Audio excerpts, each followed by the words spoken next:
माना कि तेरी दीद के काबिल नहीं हूँ मैं, तू मेरा शौक तो देख, मेरा इंतज़ार देख।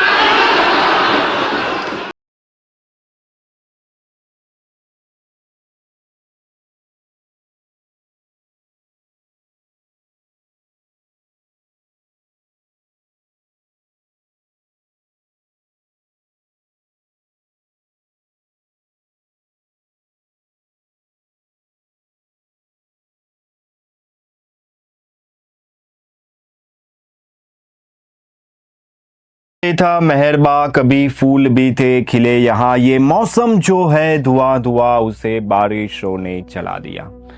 बात है 1991 की, जहां पे भारत के पास केवल और केवल 15 दिन की विदेशी मुद्रा बची हुई थी। देश आर्थिक संकट के कगार पे खड़ा हुआ था और उस वक्त एंट्री होती है वित्त मंत्री के तौर पे डॉक्टर मनमोहन सिंह की। डॉक्टर नरसिम्हा राव, जो कि भारत के प्रधानमंत्री थे, उन्होंने ये तक कहा था कि अगर आप सफल होते हैं तो पूरा श्रेय सरकार को चला जाएगा और अगर आप विफल होते हैं तो पूरा जिम्मा आपका होगा। लेकिन फिर भी भविष्य दृष्टा डॉक्टर मनमोहन सिंह ने भारत की कमान संभाली वित्त मंत्री के तौर पे और उन्होंने भारत को आर्थिक स्वतंत्रता दिलाई थी।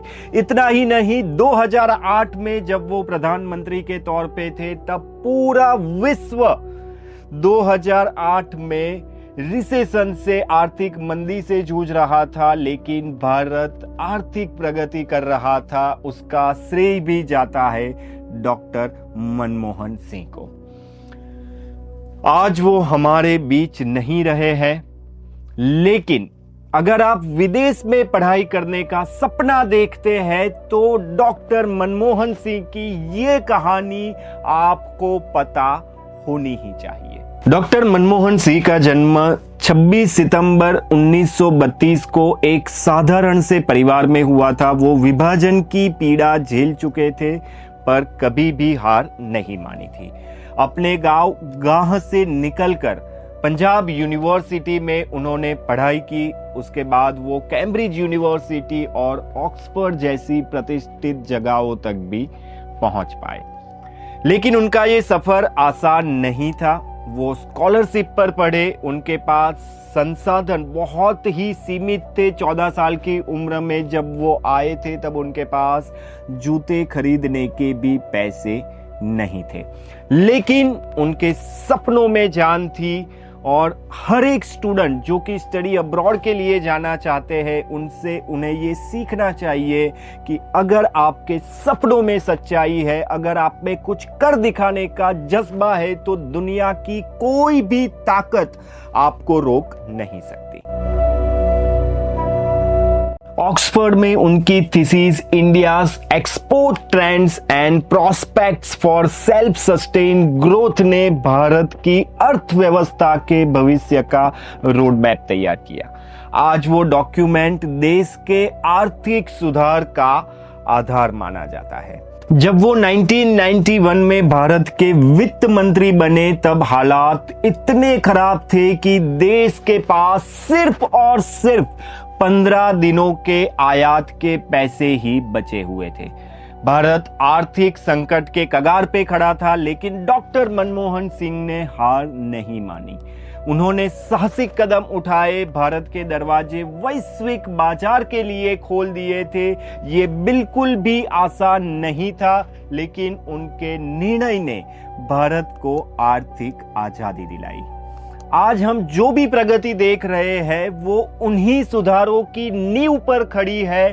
तो इससे क्या हमें ये नहीं सीखने को मिलता कि जब मुश्किलें सामने हो तो धैर्य और दूरदृष्टि से रास्ता निकाला जा सकता है।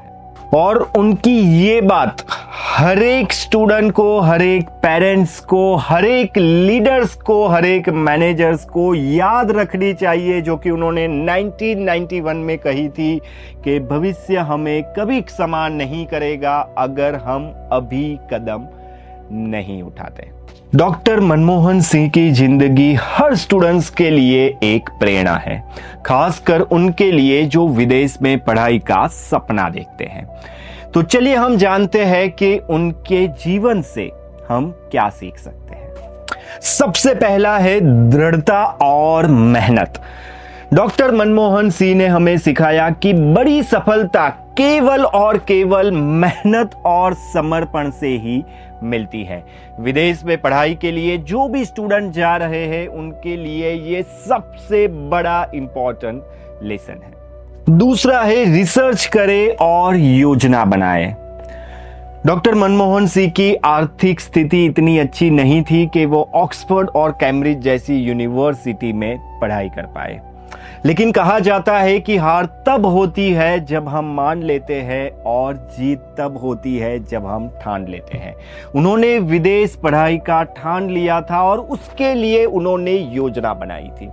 इसी तरीके से आपको भी अगर विदेश पढ़ाई के लिए जाना है तो आपकी यूनिवर्सिटी कोर्स और फाइनेंस के बारे में रिसर्च करना बहुत ज्यादा जरूरी है।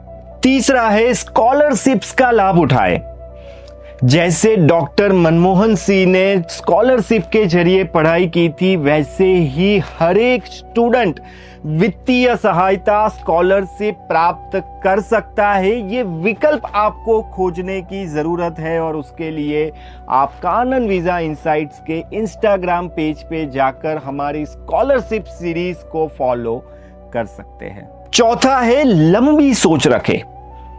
उनकी शिक्षा का उद्देश्य केवल व्यक्तिगत सफलता नहीं था बल्कि समाज की प्रगति थी।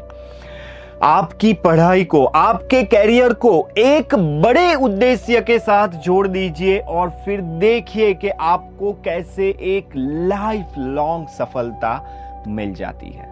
और पांचवा है जो कि बहुत ही ज्यादा इंपॉर्टेंट है, वो है विनम्रता बनाए रखें। डॉक्टर सिंह की सादगी हमें सिखाती है कि कामयाबी कितनी भी बड़ी क्यों न मिल जाए, उसके बाद भी विनम्र रहना ये सबसे बड़ी खूबी है। अब हम आपको वो बातें बताने जा रहे हैं जो शायद ही आपको कहीं और सुनने को मिल सकती है। बात है 2005 की, दिसंबर का महीना चल रहा था। मैं 16 साल का स्कूल बॉय था और वो थे भारत के प्रधानमंत्री। हम दिल्ली पहुंचे थे प्रधानमंत्री से मिलने के लिए। टोबैको एंड ड्रग्स एडिक्शन पे एक प्रोजेक्ट मैंने बनाया हुआ था और पता चलता है कि सुनामी की वजह से उन्होंने अपनी सारी अपॉइंटमेंट कैंसिल कर दी है।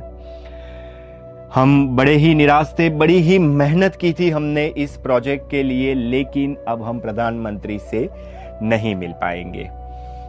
ये बात उनको पता चलती है और फिर उन्होंने कहा कि ब्रेकफास्ट के लिए जो थोड़ा बहुत वक्त हमारे पास है उस वक्त में हम उन बच्चों से मिल लेते हैं।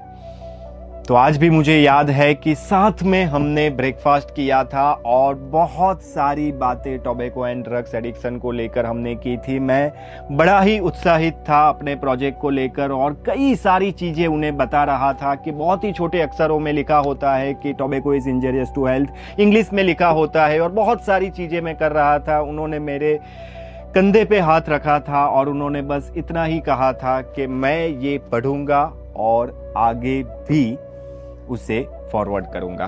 और विद इन 6 मंथ मुझे इस पे रिजल्ट भी देखने को मिले थे। तो पढ़ाई ही सबसे बड़ी पूंजी है। एजुकेशन को वो जितना महत्व देते थे वो शायद ही किसी चीज को उन्होंने दिया हुआ था और इसीलिए जब भी वो विदेशी दौरे पे जाते थे तब उनका स्वागत हर वक्त ये कह के किया जाता था कि ये है दुनिया के सबसे ज्यादा पढ़े लिखे प्रधानमंत्री। तो ये कुछ पल थे जो मेरा जीवन बदलने वाले थे और आज भी जब भी मैं बात करता हूँ, जब भी स्टूडेंट के बीच में रहकर मैं कुछ भी अपना कुछ बयां करता हूँ, अपनी अचीवमेंट के बारे में बताता हूँ, तो उनकी ये बातें, उनकी ये सादगी मुझे बहुत ज़्यादा प्रेरित करती है। उसी तरीके से उनकी लाइफ आपको भी बहुत ज़्यादा प्रेरित करती रहेगी। डॉक्टर मनमोहन सिंह की विरासत उन लाखों छात्रों में जिंदा है जो आज विदेश में पढ़ाई कर रहे हैं। उन्होंने हमें सिखाया कि ज्ञान ही सबसे बड़ी ताकत है दुनिया में। अगर आपको आगे बढ़ना है तो ज्ञान ही आपको वो राह दिखा सकता है। आज जब आप अपना बैग पैक करके किसी नई मंजिल की ओर आगे बढ़ रहे हैं तो ये याद रखें कि सपने सिर्फ देखने के लिए नहीं होते हैं, उन्हें पूरा करने के लिए कड़ी मेहनत करनी पड़ती है।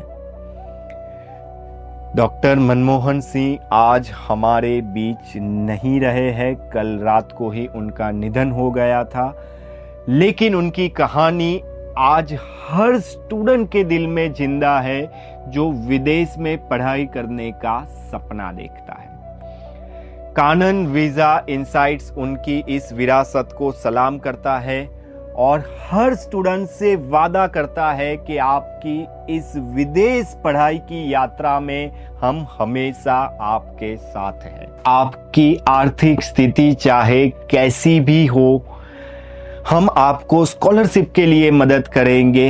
हम आपको आर्थिक तरीके से कैसे रास्ते निकाले जा सकते हैं उसके बारे में मदद करेंगे। सिर्फ आपका सपना होना चाहिए विदेश पढ़ाई का, और उसको पूरा करने की जिम्मेदारी हमारी रहेगी। इसी के साथ सादर प्रणाम करते हैं डॉक्टर मनमोहन सिंह को, और उनसे हम यही कहेंगे कि आपकी प्रेरणा, आपका जीवन सदैव हमें मार्गदर्शन करता रहेगा।